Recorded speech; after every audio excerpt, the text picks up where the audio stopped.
Alright, so I'm reading this book. It's called The Book of Five Rings. It's by this dude named Miyamoto Musashi.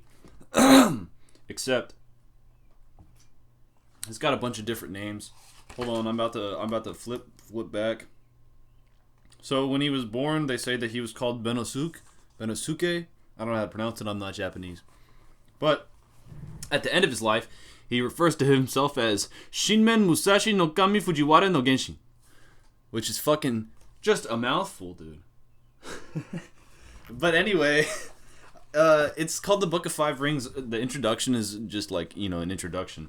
Written by the dude who translated it, named David K. Groff. But, so, there's a legend in here. Like, it says when he was 28 in 1612, right?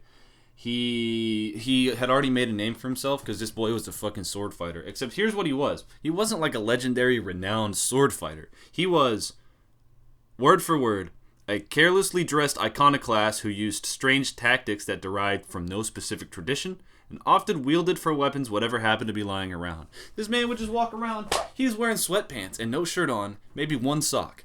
Walk out, hasn't showered in 3 days. Fuck. That dude looks like a dickhead. Just pick up a rock and beat the shit out of him with it like a god. So, anyway, I just completely forgot all of this. There's this dude, right? Named Sasaki Kojiro. Or Kojiro. I don't know how to pronounce it either. But he's like the complete opposite, right? I'm going to read this word for word. Carefully groomed in the Toda school of swordsmanship, fastidious in dress and manner, and famous for his use of a sword of such great length it was known as the drawing pole. So basically, fucking Kojiro and Musashi are like, you know what? We're finna tussle, right? So they go meet on this island. And there's a bunch of different accounts. I'm gonna tell my favorite one, like with like just a bunch of different mixtures together. I'll just read them all. So either Musashi pulled up early, late, whatever, on time. The dude died either by someone or someone else. Anyway, so they pull up on this island, right? Kojiro's there first. He's chilling, waiting. Musashi woke up super late. Gets a boat. Gets his boat, right? And his oar. And he's like, fuck, I don't have a sword. So he lands on the island, right? With his boat and his oars. And he's like, I guess I only really need one oar to get back. So he takes his other oar. And he gets a rock.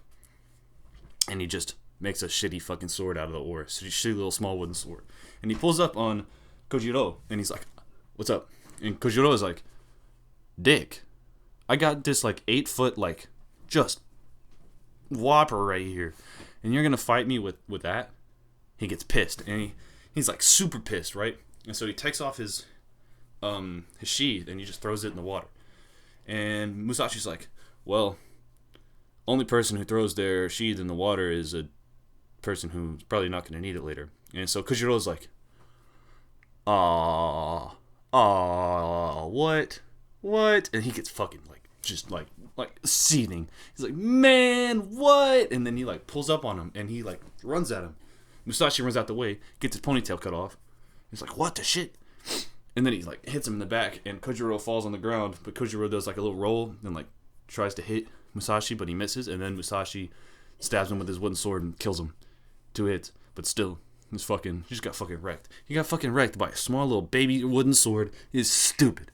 And then they just named the island after him, and Musashi's like, alright, peace, and he leaves. That's it. That's the whole thing.